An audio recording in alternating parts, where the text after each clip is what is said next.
السلام علیکم ورحمۃ اللہ۔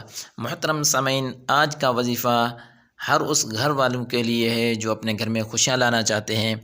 اگر آپ کے گھر میں کسی کا بھی بہن بھائی کا، بیٹے یا بیٹی کا رشتہ نہیں ہو رہا تو آپ اس عمل کو کریں، انشاءاللہ بہترین سے بہترین رشتہ آپ کو مل جائے گا۔ اور اس عمل کو کرنے کے لیے بھی کسی کی قید نہیں ہے، یعنی گھر میں والدین بھی کر سکتے ہیں، بہن بھائی بھی کر سکتے ہیں، یا لڑکا لڑکی خود بھی کر سکتے ہیں اس عمل کو، اور ہے بھی بالکل آسان، صرف ایک آیت کا وظیفہ ہے۔ تو چلیے سامعین، پہلے اس آیت کریمہ کو سنتے ہیں، اس کے بعد اس کے عمل کرنے کا طریقہ آپ کو بتاتا ہوں۔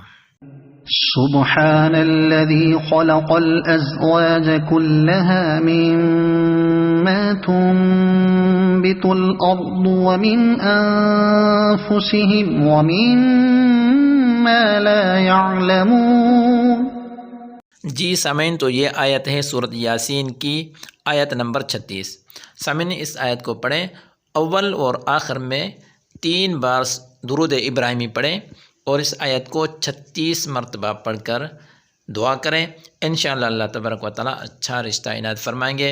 اور ہاں، جب تک رشتہ نہ ہو جائے اس آیت کو پڑھتے رہیں، انشاءاللہ جلد رشتہ ہو جائے گا۔